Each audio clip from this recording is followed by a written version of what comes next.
tiwala sa biyaya niya't habag. Buhay ko ay may kalinga sa pagsubok at lumbay. Naroon siya't dumaramay. Ang Panginoo'n tapat kailan paman. Kung ika'y nanlalamig at wala kang malapitan, para bang ang daigdig sa iyo'y nakapasad, alalahanin mo sana, minamahal ka niya. Ang Panginoo'y tapat kailan paman. Sa biyaya niya tabag, sa buhay ko'y sapat. Di mang karapat-dapat na ako ay ligtas. Ang pangako niya'y di nag-iiba, di tulad ng iba. Ang Panginoo'y tapat kailan paman. Sa Panginoong Hesus kami magtitiwala, sa biyaya niya't habag. Buhay ko ay may kalinga sa pagsubok at lumbay. Naroon siya't dumaramay.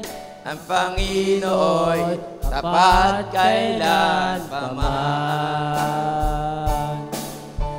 Biyaya niya't habag, sa buhay ko'y sapat. Di man karapat-dapat, ako ay ligtas.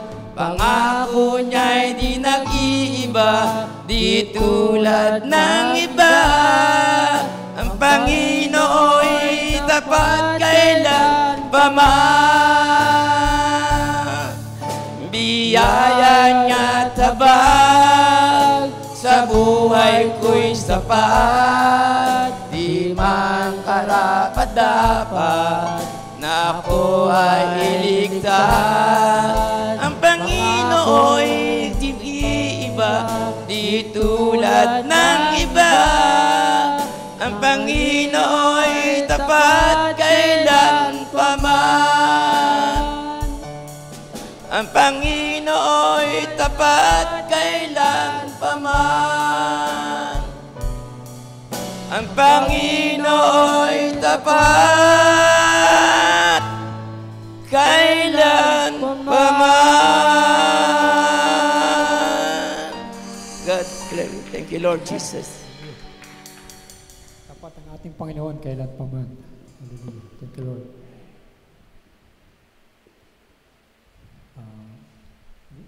Tatawag po ako ng prayer, mag-prayer kung meron man.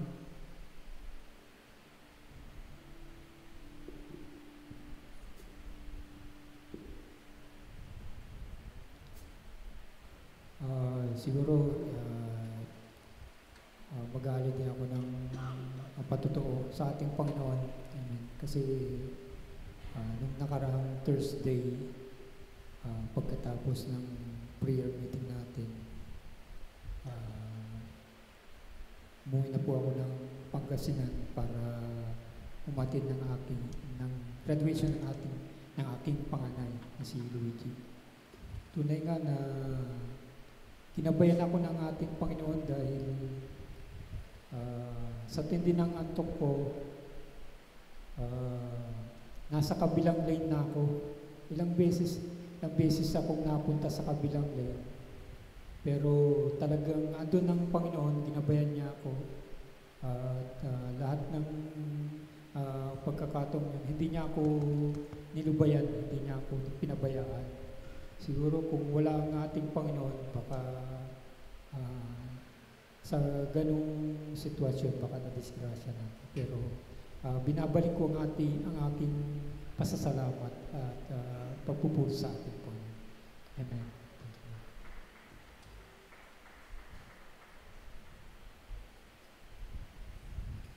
Wala na po ba? Unspoken request? Prayer request? Amen. Taas po ng ating kamay.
Nanya ko po na tayo'y tumayo at awitin po natin yung nagsasabing sanctuary habang tinatawagan ko ang ating mahal na pastor. Amen. Hallelujah.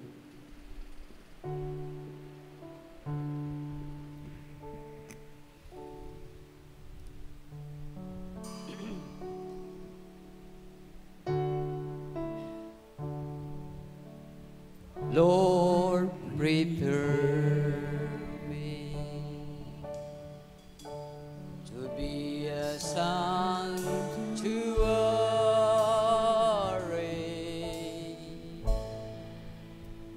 pure and holy, tried and true.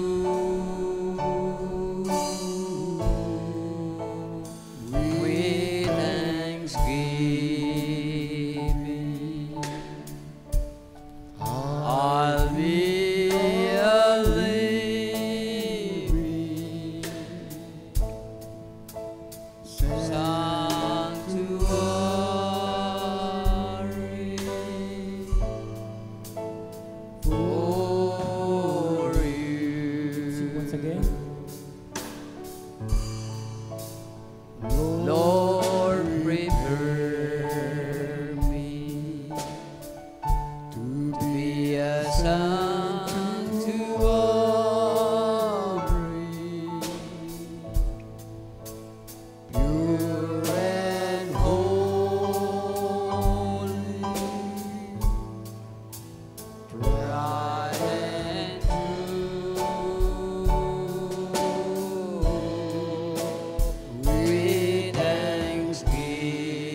Amen. Praise the Lord.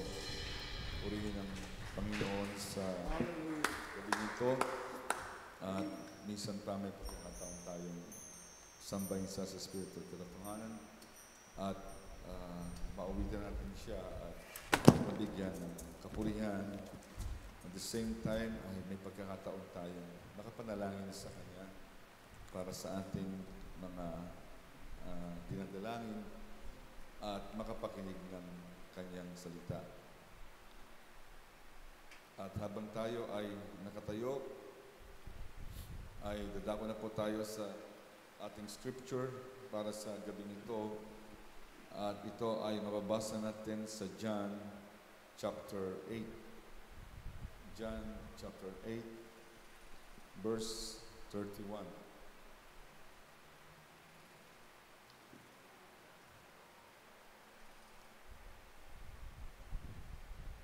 Amen. Praise the Lord. John chapter 8. Ang sabi dito, mga kapatid, Then said Jesus to those Jews which believed on him, If ye continue in my word, then are ye my disciples indeed. And ye shall know the truth, and the truth shall make you free. Pagpalain ng Diyos ang pagbasa ng Kanyang salita. Tayo po ay yumukot manalangin. Kausapin natin ang may akda ng mga talata na ating binasa. Hallelujah. Lord God, nagpapasalamat po kami, Panginoon. Minsan pa sa gabing ito na may pagkakataon kaming tunghayan, Panginoon, ng salita mo na nalimbag sa banal mong aklat, Panginoon, upang ito, Lord, ay maging reference namin, Panginoon. Pagbabatayan ng aming buhay, Panginoon, ng aming pananampalataya. And now even our freedom, Lord, hallelujah, ay ibabasa namin sa iyong salita. Kaya, Lord, nais naming hilingin sa iyo, Lord, na samahan mo kami sa gabing ito muli. As we pray, Lord, for your guidance, kung paano namin, Lord, hihimayin ang mga salitang ito na aming binasa, Panginoon, sapagkat gusto naming maunawaan, Panginoon, ang siyang nais mo para sa amin, O God. Ikaw lamang ang totoong source ng kapahayagan, Panginoon, at sa namin pinagkakatiwala ito. That's why we're praying, Lord, na samahan mo nawa kami, at ikaw, Lord, ang totoong mangusap nawa sa amin sa gabing ito. Just speak through the lips of your servant, O God. Hallelujah. Mangusap ka sa magitan ng kanyang bibig, O God. Freely, O God, kung anong nais mong sabihin sa amin. At nawa, Lord, ikaw ang humipo ng bawat puso at bawat pandinig ng bawat isang narito sa gabing ito, Panginoon. And even those, Lord, na nakikinig through our streaming, Panginoon. Say namin, Lord, pinagkakatiwala ito at umaasa na ikaw ang magpapala sa amin. Kaya, O God, salamat sa iyo ngayon pa lang sa lahat ng ito. Pinagkakatiwala namin ang buong gawain, Panginoon, sa iyo. Ito ang dalangin namin sa matamis na pangalan ng aming Diyos na buhay na si Kristo Jesus. Amen at amen. Praise God. Hallelujah. Makakaupo na po tayo lahat. Praise the Lord. And just like na banggit kanina, mga kapatid, kagagaling lang po namin, marami sa atin dito. Pwede na tayo maupo, sister. Kagagaling lang po namin sa isang gawain. Hallelujah. At meron kasing youth convention na ginanap doon sa Taguig. At dahil napag-usapan namin ng mga kasama nating mga kamanggagawa na ang mga youth convention ay idaos na lamang tuwing mga holiday para mas marami yung makakadalo. At true enough, mga kapatid, marami yung nakadalo kanina at kaya naging pagpapala yung gawain kanina. Praise the Lord. Hallelujah. At knowing na ito'y araw ng kalayaan. Ang June 12 po, mga kapatid, is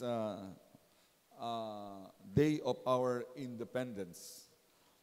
At ito ay isang araw kung saan ay ah, inaalala natin, mga kapatid, hallelujah, ang mga pinagsikapan, pinagmalasakitan, pinagsakripisyohan ng marami nating mga bayani ng ating bansa, kung bakit ngayon ay tinatamasa natin ang ganitong kalayaan. Kasi before, mga kapatid, hallelujah, totoong wala tayong kalayaan. Ang totoo, mga kapatid, nung tayo ay under ng pangunguna ng mga Espanyol, hallelujah, ay kontrolado po nila ang buhay natin. At kung anong gusto nilang i-impose na batas, dahil ito ay galing sa kanilang bansa, sa Espanya pa, being a colony, mga kapatid, wala tayong magawa. Pero salamat dahil sa magitan ng pagsusumikap ng ating mga bayani ay napalaya ang ating bayan.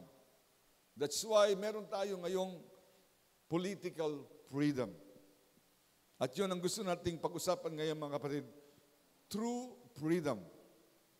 True freedom is a freedom with responsibility. Hindi lang basta kalayaan, kundi kalayaang may kasamang responsibilidad.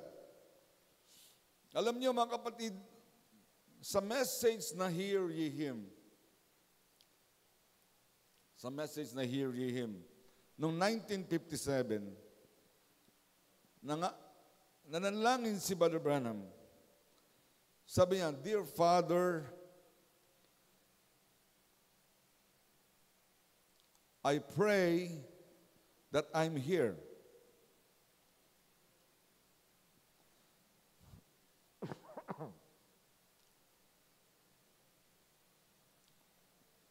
Dear Father,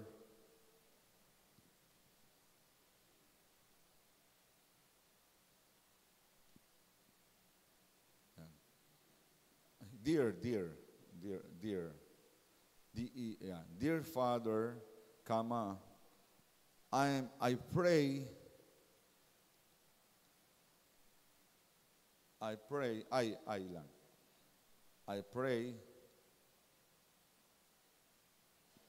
that I'm here, that I'm, apostrophe M. Yan. Sabi niya, Dear Father, I pray that I'm here. As I promise my dying companion, I'd stay on the field until you come. Bago niya ipangaral yung message na Hear Ye Him, ay nanalangin siya at kasama ito sa kanyang panalangin. Sabi niya, I pray that I'm here as I promise my dying companion, I'd stay on the field until you come. At nanalangin siya at nagpapasalamat sa Panginoon na yung mga nauna sa kanya ay nangako siya na hindi siya bibitaw. Hindi siya bibitaw dito sa field na ito, which is ang field kung saan ang pagtawag ng mga kaluluwa palapit sa ating Panginoon. I pray that you'll help me tonight, that you'll give me some sort of a word, some way, that will touch down deep into the hearts of people and cause them to receive thy beloved Son and really be born again. Not in a denomination, not in some kind of an ism, but truly with genuine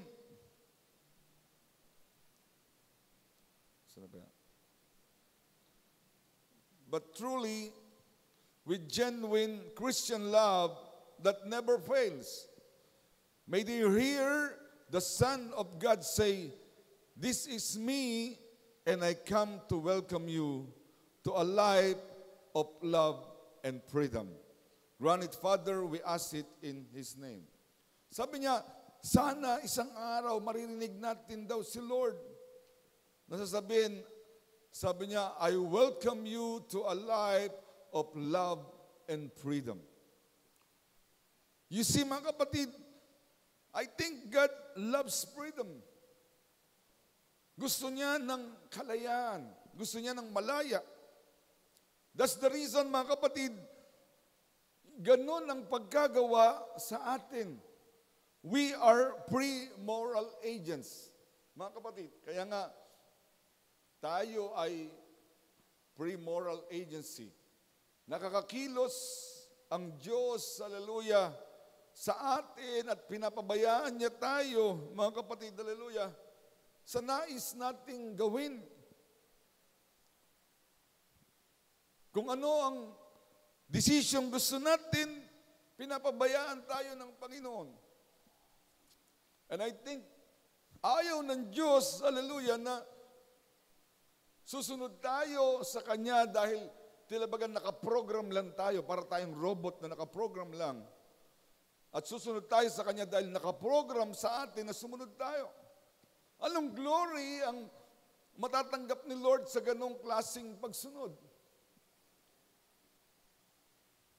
Kahit ako, mga kapatid, sa aking sigurong pagsusupervise ng trabaho, sa labas, kung susunod lang yung mga tao habang ako'y nandun at nagmamando, it's just dahil natatakot silang hindi nila ako malugod. Dahil hindi nila ako sinusunod, hallelujah.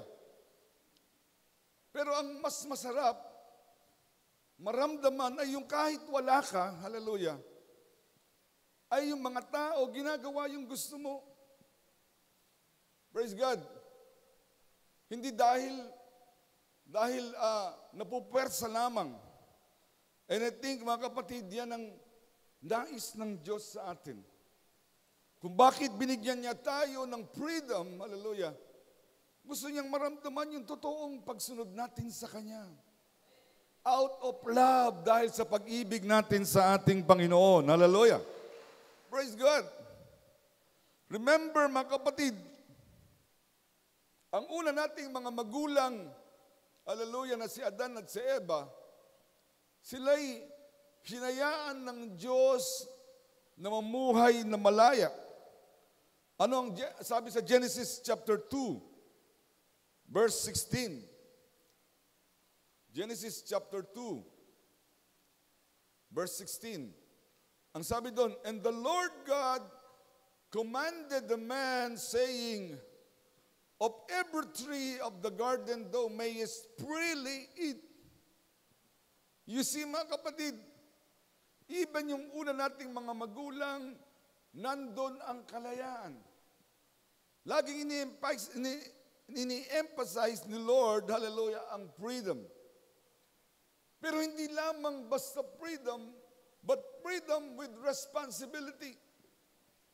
Sabi niya, oo, malaya kayong makakakain ng bunga ng puno ng lahat ng narito.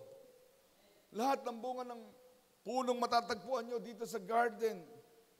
Pero sabi niya, may isa lamang ang hindi pwedeng kainin, but of the tree of the knowledge of good and evil, thou shalt not eat of it, for in the day that thou eatest thereof, thou shalt surely die. You see, mga kapatid, pag-ibig pa rin Pag-ibig pa rin ng Diyos ang reason. Hallelujah, kung meron, bakit may isang bagay siyang ipinagbabawal. Sabi niya, pwede niyong kainin, pero wag ito kasi mapapasama kayo. Sabi, the moment you eat thereof, you shall surely die. Tiyak kayong mamamatay. Hindi natin maintindihan kung bakit sa dinami-dami ng pwedeng kainin, hallelujah, yung pangbawal, hallelujah. But I believe, mga kapatid, lahat ng ito ay alam ng Diyos. Otherwise, kung hindi niya alam, magsisisi lang siya. Pero hindi magsisisi ang Diyos. Hallelujah. Alam niya, mga kapatid, na yung nilikha niya, hallelujah, ay matetempt din ng kaaway. At magagawang labagin, hallelujah, ang kanyang utos. I believe alam niyang madadaya si Eva. And yet, hindi niya pinigil ang sarili niya para i-create si Adan at si Eva. Bakit? Kasi sa lahat ng ito, hallelujah, doon totoong magmamanifest ang lahat ng attributes ng ating Panginoon. Hallelujah. Praise God.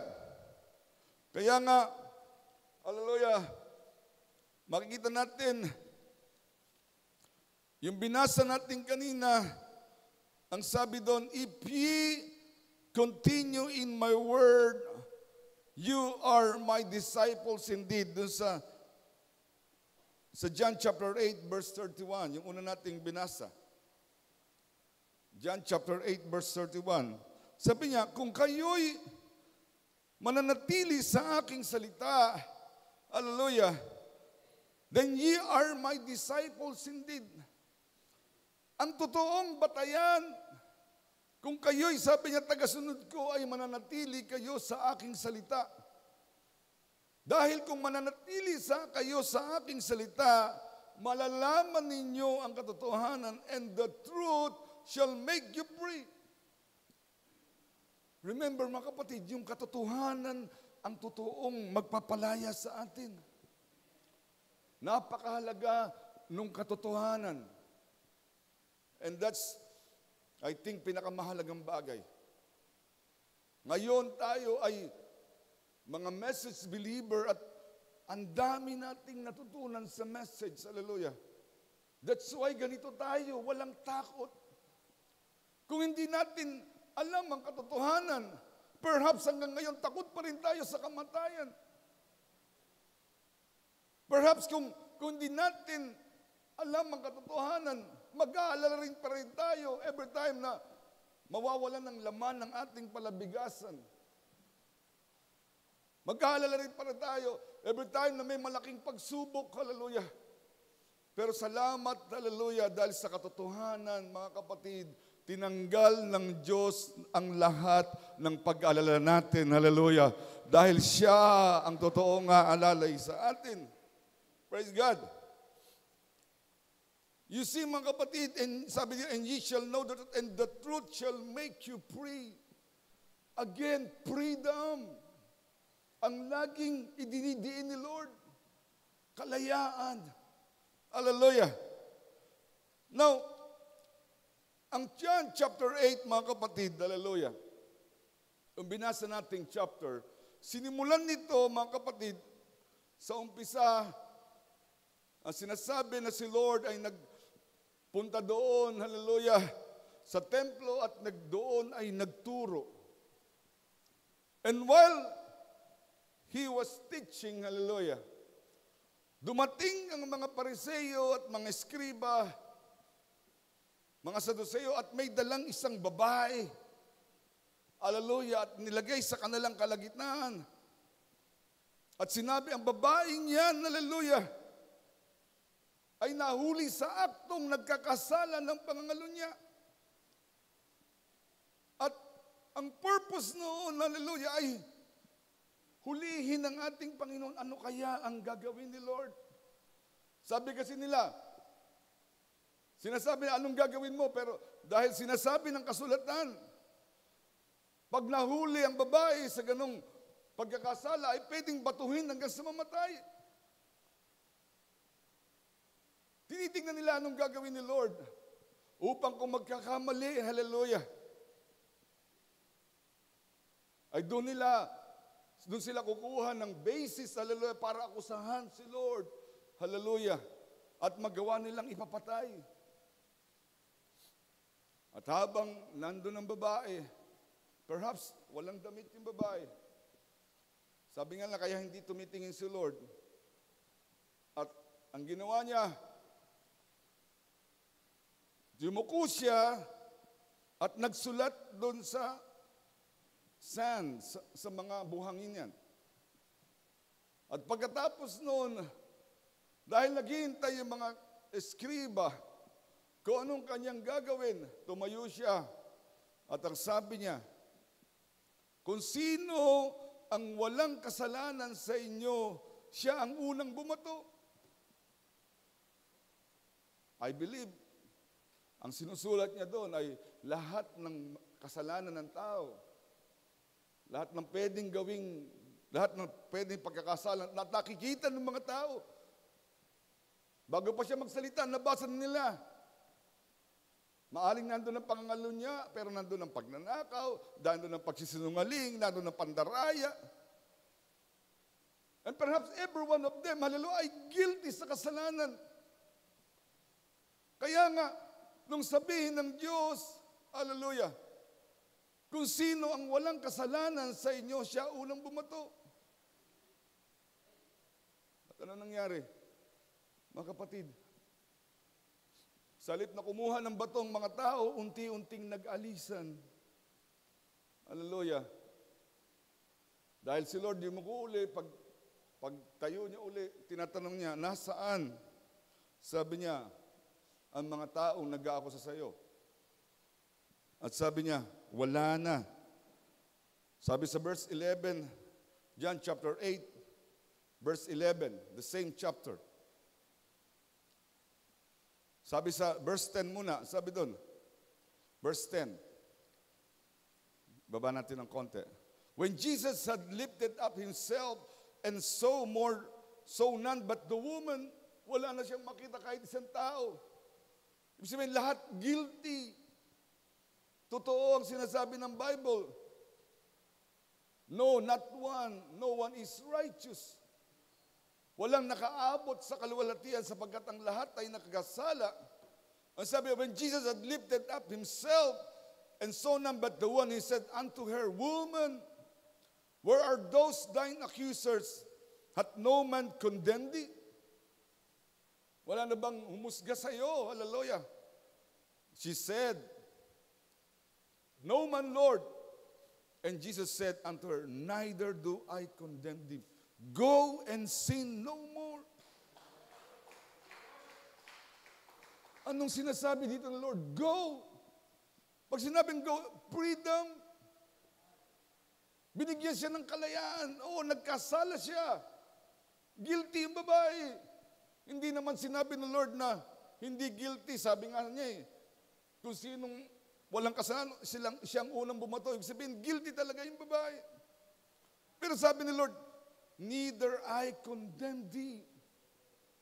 Kahit ako, hindi kita huhusgahan.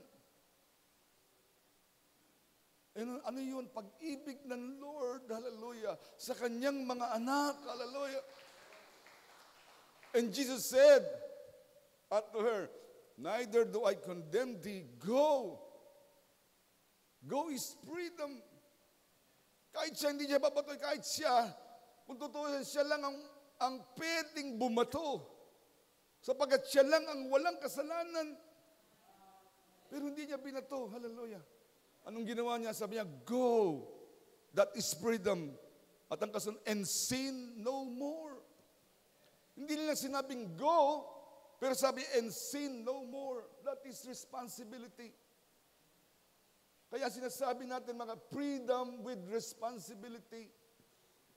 At ito ang hinahanap ng Diyos sa atin, mga kapatid. Oo, mga kapatid, pinalaya na tayo ng ating Panginoon. Pero may responsibilidad tayong, hallelujah, sundin pa rin ang salita ng ating Panginoon. Hallelujah. Praise God. Sabi sa verse 33, hallelujah, nung ating binasa, 31 and 32 yun. Yung verse 33, ang sabi doon, they answered him. Kasi sabi niya, and ye shall know the truth, and the truth shall make you free. Sa verse 33, they answered him, yung mga Hudyo, sabi nila, we be Abraham's seed, and were never in bondage to any man. How sayest thou, ye shall be made free? Tingnan nyo, nangangatwiran pa yung mga Hudyo. Sabi nila, kami ay mga binhi ni Abraham, and were never in bondage to any man. Ang totoo, hindi naman ang sinasabi ni Lord dito, hallelujah, ay yung political slavery. Kundi ang sinasabi niya is slavery, hallelujah, sa spiritual, sa kasalanan. Pero kahit pa nga sa political slavery, mali pa rin eh. Hindi na, sabi nila, we were never in bondage to any man. How sayest thou, you shall be free? Bakit mo sasabihin, kailangan namin maging malaya? Eh kami mga binhi ni Abraham at kailanman hindi kami nasama. Sabi niya, naging alipin ng sinuman. Totoo ba yun? Hindi. Hindi ba't ang tagal nilang naging alipin, hallelujah, ng mga Egyptian? 400 years, 430 years to be exact, mga kapatid, hallelujah. At sasabihin nila, hindi daw sila, mga kapatid, naging alipin ng sino mang tao. Mali ang kanilang argumento. Pero kahit pa man doon, hindi naman yun ang gustong tukuyin ng ating Panginoon, kundi yung pagiging malaya nila spiritually. Kaya nga ang sagot ni Lord sa verse 34, Jesus answered them, verily, verily, I say unto you, whosoever committed sin is the servant of sin. Yun ang gustong sabihin ni Lord. Yung slavery, hallelujah, sa kasalanan. Yun ang freedom na gusto ni Lord ibigay sa atin, sa bawat isa. Ang kalayaan natin sa kasalanan, sabi niya, kung sino, sabi niya, ang gumagawa ng kasalanan, siya ay alipin ng kasalanan. And the servant abided not in the house forever, but the son abided forever. Anong sabi dito? Kaya kayo nagkakasala. Kaya nyo nagagawa ang kasi alipin kayo ng kasalanan. So therefore, sinasabi dito, mga kapatid, sinasabi technically, para makalaya kayo, hallelujah, sa kasalanan, hallelujah, kailangan makalaya kayo spiritually. Kailangan makalaya kayo sa paggawa ng kasalanan. Therefore, sino lang ang pwedeng magpalaya sa kanila? Sabi na, yung son, yung anak lamang ng tao, which is our Lord, hallelujah. Dahil siya prophet this time, sabi niya, kung sino mang palalayain ng anak ng tao, siya ay totoong magiging malaya. Hallelujah. Praise God. Free from the slavery of sin and free to choose righteousness. Remember, it's a dual freedom. Malaya ka na mula sa paggawa ng kasalanan. Isipin, hindi ka na slave. Pag slave ka kasi, mga kapatid, wala kang magagawa, alipin ka eh. Pag ang isang tao, alipin ng isang tao, pag sinabi nung amo niya, pumunta ka doon, sabi niya, sa kulungan ng baboy, sabi niya, at linisin mong mabuti. Lahat ng dumi, alsin mo. Pati mga hindi magagandang amoy, alisin mo. Wala kang magagawa kasi alipin ka eh. At kung alipin ka ng kasalanan, mga kapatid,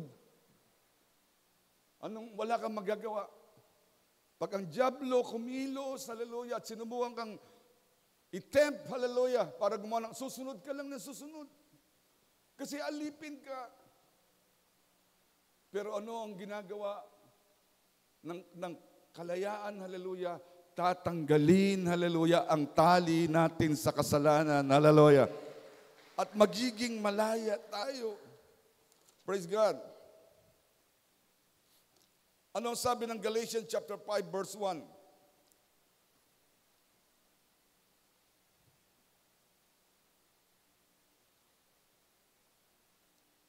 Stand fast, therefore, in the liberty wherewith Christ had made us free, and be not entangled again with the yoke of bondage. Remember, sinasabi dito, iyon ang ginawa ni Jesus. Pinalaya na tayo sa kasalanan. Pero sabi, pero wag niyo na ulit itali ang inyong sarili sa yoke of bondage. sa bigat, sabi niya, ng pagkaalipin. Sabihin, malaya ka na, pero hindi mo pinapamuhay yung kalayaan mo. Malaya ka nang umiwas sa kasalanan, pero pag dumating ang pagsubok, pag dumating ang tukso, nagpapadala ka lang. Bakit? Nakakalimutan mong malaya ka. Anong sabi? Do not be entangled again. We should always remember yung kalayaang ibinigay sa atin ng ating Panginoon. Minsan nadadaya tayo. Nakakalimutan natin, oo, malaya na nga pala ako. Pag malaya ka siguro, probably, lalo na siguro sa mga bagong Kristiyano, nakakalimutan nila yung experience, hallelujah, na binigay sa kanila ng Panginoon. Ng paglaya, hallelujah. Kaya pag dumating ang pagsubok, ang pandarayan ng kaaway, nadadala pa rin. Kaya nga, lagi pinapaalala dito ni Pablo, huwag niyong itali muli ang sarili niyo. Hallelujah. Doon sa pagkatali. Hallelujah. Sa kasalanan. Hallelujah. Remember, sabi ni Brother Branham, sa message na The Perfection, 1957. Now, sabi niya, now by the law,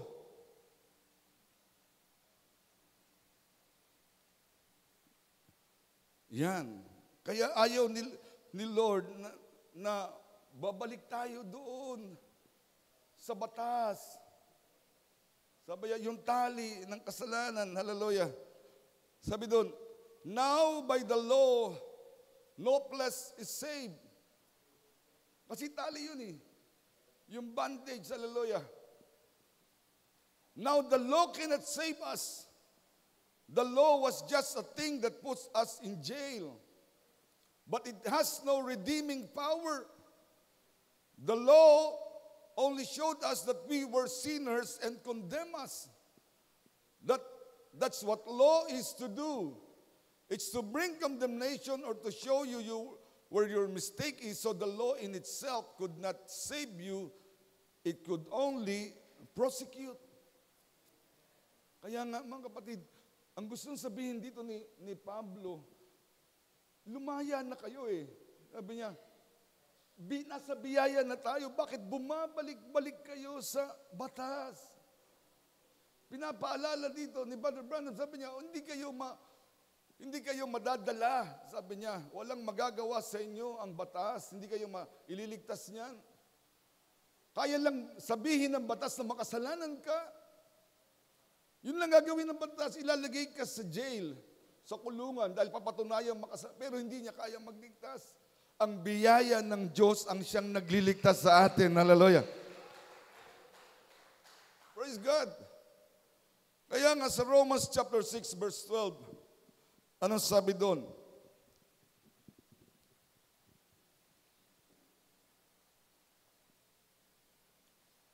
Let not sin therefore reign in your mortal body, that ye should obey it in the lust thereof. Sabi niya, huwag niyong hayaang yung kasalanan ang maghari dito sa mortal nating katawan. Upang pagbigyan natin ng pita. Sabi niya, neither yield ye your members. Ano yung mga members? Yung mata, yung kamay, yung bibig.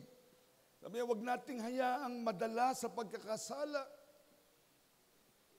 Ang mata, huwag hayaang makakita ng hindi tama, ng mga malalaswang bagay, ng mga violenting bagay. Ang bibig, hindi dapat nangungusap ng mga panlalait, ng masamang salita sa kapwa. Neither yield ye your members as instrument of unrighteousness unto sin, but yield yourself unto God as those that are alive from the dead, and your members as instrument of righteousness unto God. Dapat daw yung mga members ng katawan natin, sabi niya, ang gawin nito ay maging instrumento ng righteousness. Ang bibig natin, magawa na instrumento ng pagpupuri sa Panginoon. Praise God. For sin shall not have dominion over you, for ye are not under the law, but under grace. Huwag ninyong kakalimutan, mga kapatid, hallelujah, wala nang dominion ang kasalanan sa inyo, hallelujah. Wala na siyang magagawa. Sabi nga ni Brother Branham, nambablap na lang siya, ang demonyo sa inyo, wala na siyang kapangyarihan. Dinadaya na lang tayo, hallelujah. Remember, may kapangyarihan na tayo laban sa kasalanan. Because we are not under the law, but under grace. Kaya nga, sabi sa verse 15, what then? Shall we sin? Because we are not under the law, but under grace, God forbid. At ito yung sinasabi ni Pablo. Huwag din namang abusuhin. Dahil alam mong, under ka na sa biyaya, at sasabihin mo, mabait naman si Lord, patatawarin ako sa kasalanan, kahit gumawa ako ng gumawa ng kasalanan.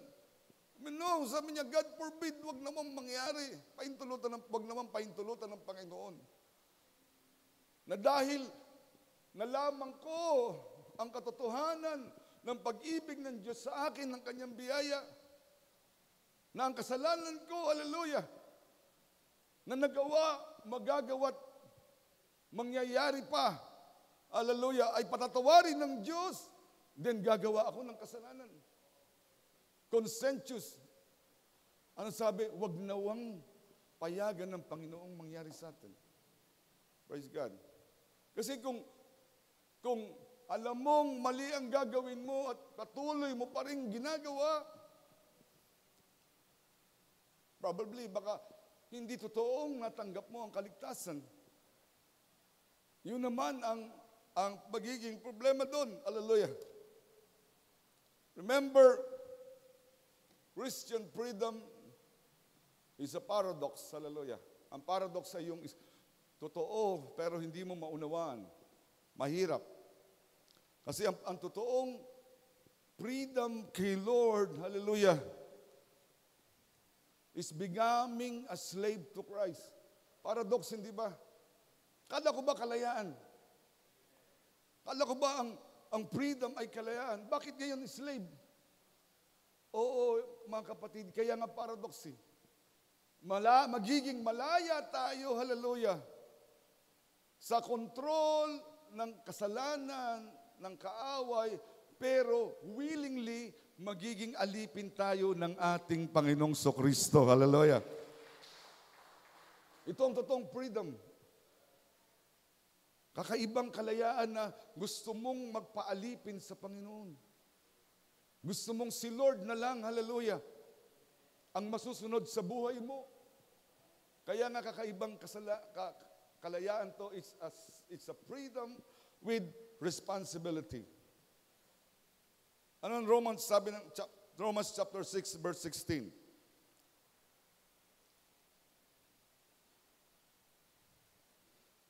Know ye not that to whom ye yield yourself servants to obey, his servants ye are to whom ye obey, whether of sins unto death or of obedience unto righteousness. Inuulit ni Pablo, sabi niya, kung sino, sabi niya, sinusuko mo ang sarili mo para sundin, then you are that servant, his servant. Sabi niya, whether ikaw ay servants ng kasalanan o ng pagsunod sa katotohanan.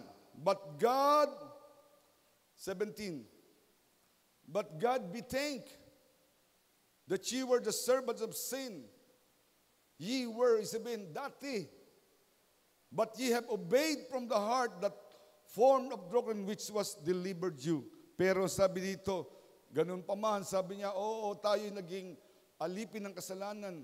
Pero ngayon, sabi niya, tayo'y natutong sumunod, hallelujah, upang ngayon, sabi niya, sumunod tayo at makalaya tayo doon sa kasalanan yon. Being then made free from sin, verse 18, dahil tayo'y malaya na sa kasalanan, ye become the servant of righteousness. Oo, alipin pa rin tayo, pero alipin na tayo ng katuwiran ng ating Panginoon. Hallelujah. Praise God. Ano ang practical na pagiging malaya? Practical na makikita natin, malaya pero alipin ni Kristo. Sa 1 Corinthians chapter 10, ay maaari natin gamitin to, hallelujah. Sabi 1 Corinthians chapter 10 verse 23, anong sabi doon mga kapatid? All things are lawful to me, but all things are not expedient. All things are lawful for me, but all things edify not. Let no man seek his own, but every man's another's wealth. So narito ang susi. Hallelujah, praise God. O may freedom tayo. Pwede mo sabihin lahat ay pwede. Pero ganun pa man, tandaan, hindi lahat ay makakabuti. All things are lawful for me, lahat ay pwede. Pero hindi lahat ay nakapagpapataas ng pananampalataya natin.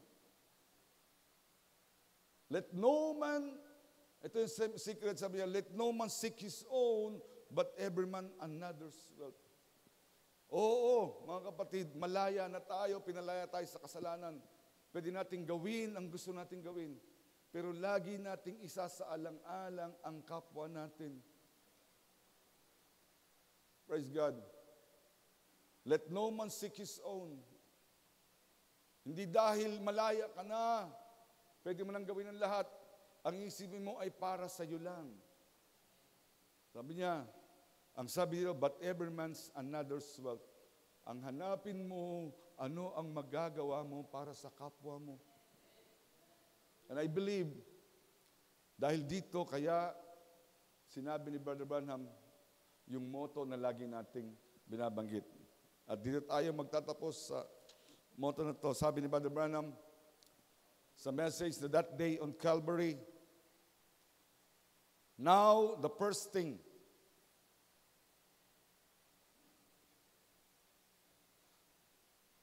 period, I want to say is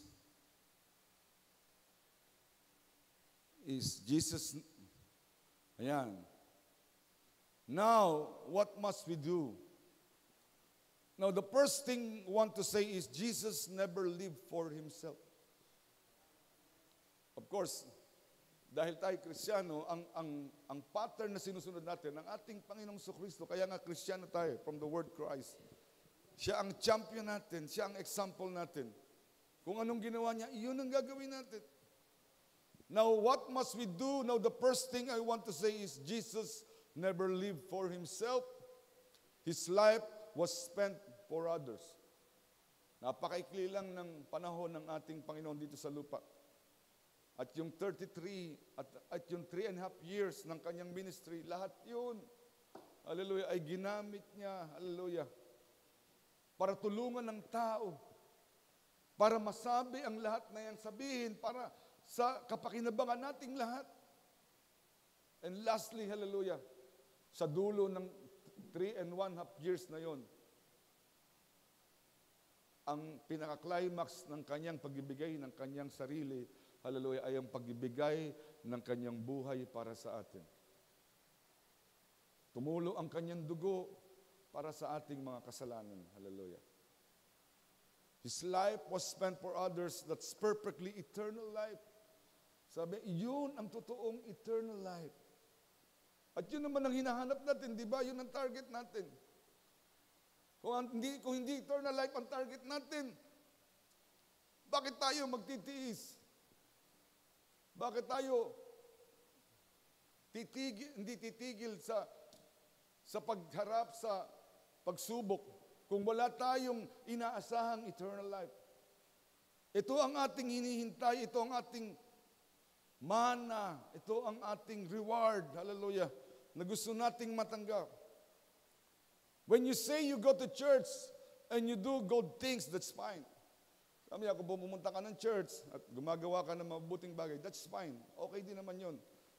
But when you live your life to yourself, pero kung ang ginagawa mo, maaaring paggawa mo ng mabuti, is self-serving later para mabalikan ka na mabuti mong gawa. Sabi niya, but when you live life to yourself, you haven't eternal life. Wala ka palang eternal life.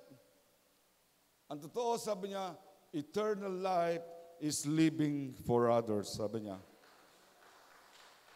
Praise God. It proved it when he come in the Lamb of God. He lived and had eternal life because he did not live for himself. He lived for others. And you receive eternal life by receiving that day, and you don't live for yourself no more, you live for others. Ito, mga kapatid, ang totoong freedom. Ang totoong freedom ay hindi yung malaya kang gawin ang lahat ng gusto mong gawin. It's freedom with responsibility. Malaya ka, and yet gusto mong isuko ang buhay mo sa Panginoon. Malaya ka, and yet ang gusto mong gawin ay lahat lamang ng righteousness. Malaya ka, hallelujah, para lahat ng mabuti para sa iyo'y saliksikin mo. Pero ang sabi ito, ang gagawin mo, ang sasaliksikin mo, ay yung kabutihan para sa kapwa mo.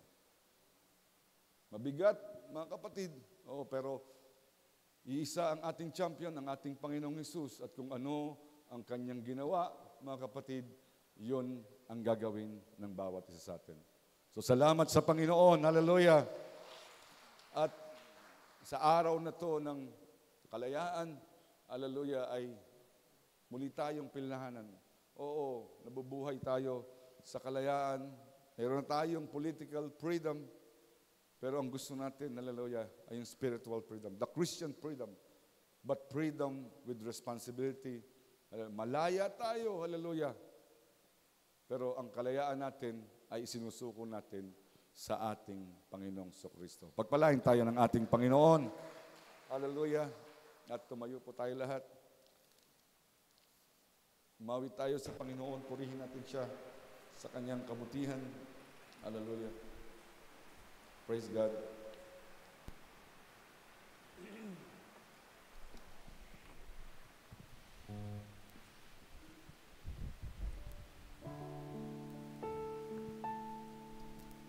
Praise God. Awitin natin ang puso ko'y dinudulog sa iyo.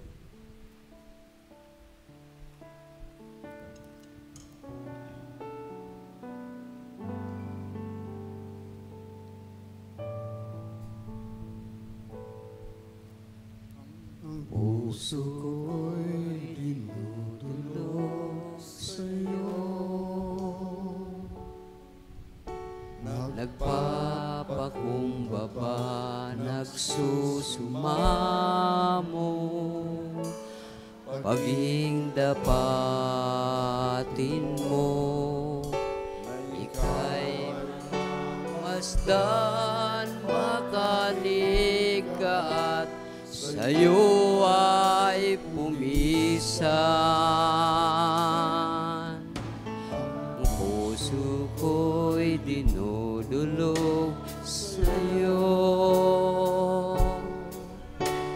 Nagpapakumbaba, nagsusumamo, paging dapatin mo, masdan, makanig at sa'yo ay pumisan. Loobin mong ang buhay ko'y maging banal mong tahanan. Luglukan ang iyong wagas na pagsinta. Daluyan ng walang hanggang mga papurit pagsamba. Maghari ka, O Diyos, ngayon at kailanman. Loobin mo ang buhay ko'y maging banal mong tahanan. Luglukan ang iyong wagas na pagsinta. daluyan ng walang hanggang mga papurit pagsamba. Maghari ka, O Diyos, ngayon at kailanman. Maghari ka, O Diyos, ngayon at kailanman. Yes, O God. Thank you, Jesus. Hallelujah. Salamat, Panginoon, na sa araw na ito ng kalayaan ng aming bansa. Lord, kinikilala namin ng sakripisyo, hallelujah, ng mga bayani ng aming bansa, Lord. Lord, pero isang bagay ang mas nais namin kilalanin, Panginoon, ang ginawa mong sakripisyo doon sa krus ng Kalbaryo, O God, para sa aming spiritual freedom, Panginoon. Ang kalayaan namin mula sa kasalanan. Ang kalayaan namin mula sa kontrol ng kaaway, Panginoon. At ang kalayaan namin piliin kung ano ang katuwiran. Eh, Lord, nagpapasalamat kami sa iyo sa gabing ito. Ikaw nawa ang mapapurihan, Panginoon, sa iyong dakilang bagay na ginawa sa iyong mga anak, Panginoon. We are forever grateful, Lord, sa sakripisyong ginawa mo para sa amin. At gusto namin suklian, but wala kaming kakayanan, Panginoon. Hindi aabot even ang aming katuwiran para tumbasan ang sakripisyo mo, O God. Ang kaya na namin gawin, mangako, Lord, hallelujah, sa abot ng aming makakaya ay paglingkuran ka, Panginoon. Sundin ang iyong mga salita at sundin ang kalooban mo, Panginoon. Lord, sa iyo namin pinagkakatiwala ang aming buhay. Sa iyo lang naman namin iniaasa, Lord, hallelujah, ang aming kapahayagan. Sinabi mo, God, the truth shall set you free, Panginoon. At salamat, O God, sa katotohanan yan. Dahil, Lord, wala kaming takot ngayon, Panginoon. Wala kaming takot sa kamatayan. Kahit pag-uwi namin, Panginoon, kunin mo na kami, Panginoon, hallelujah. Hindi kami natatakot, Panginoon, dahil even ang iyong salita ay nagsasabi, ang kamatayan ay pakinabang. Hindi kami natatakot, Panginoon, sa anumang kakulangan. Dahil sinabi ng iyong salita, masihigit pa ba ang mga maya kaysa sa amin na hindi mo pinapabayaan sa kanilang pagkain? Lord, even ang lahat ng pagkakasakit, Panginoon, ikaw ang nangako, by your stripe you're healed. At ano pa, Lord, na hallelujah, kakatakot namin. Ikaw ang nangako, walang sino man ang makakakuha sa iyong kamay, hallelujah, ng bawat isa sa amin. Kaya lang namin gawin ngayon ay magpasalamat sa lahat ng biyayang pinagkaloob mo sa amin. Lord, pinupuri ka namin at pinapasalamatan sa lahat ng ito. Naway patuloy mong hawakan ang buhay namin. Sa namin pinagkakatiwala ito. Maasa na ikaw din ang gagabay, Lord. Until we come to that day, Lord, hallelujah, na nakahihintay-hintay namin kung saan magbabago ang aming katawan, Panginoon. You will translate this body, Lord, into a glorified body. Upang sa takdang araw ay aangat kami rito, Panginoon. Gusto namin, Lord, inuulit-ulit ang salitang yan. Gusto namin yan ang magpalakas tuwinan ng aming damdamin, ng aming puso, Panginoon, ng aming kaluluwa.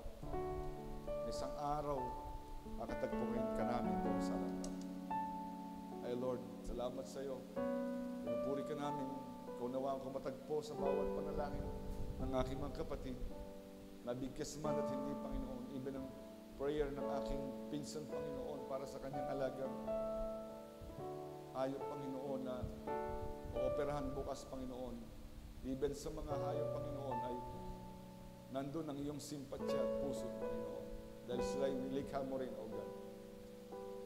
Ikaw nawa ang humawak sa operasyon ngayon, Panginoon. At sa bawat isa, Lord, hallelujah, patuloy mo nawa kaming gabayan at tulungan until sa araw na iyong pagkabalik. Salamat sa iyo, God. Pinupuri ka namin at pinapasalamatan sa lahat.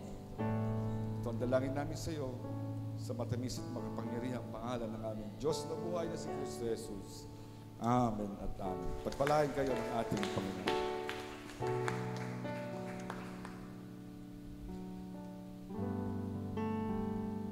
God bless you.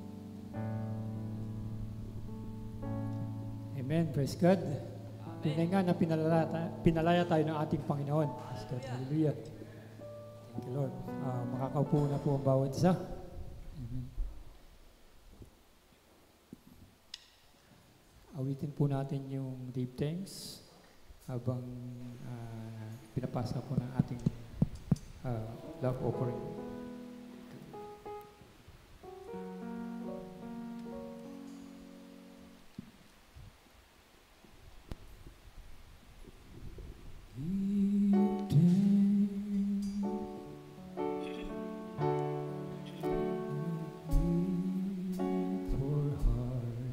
Give thanks to the Holy One. Give thanks because He's given Jesus Christ, His Son. Give thanks with a grateful heart. Give thanks to the Holy One. Give thanks because He's given Jesus Christ, His hand. And now let the weak see I am strong. Let the poor see I am rich, because of what the Lord has done for us. Give thanks. We give thanks. Inahin ko po na tayo tumayo at tinatawagan ko si Pastor Jojo sa ating pangwakas na panalangin.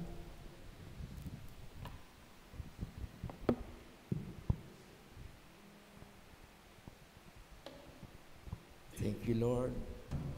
Hallelujah. Yes, Lord. Panginoon, maraming salamat po sa gabing ito.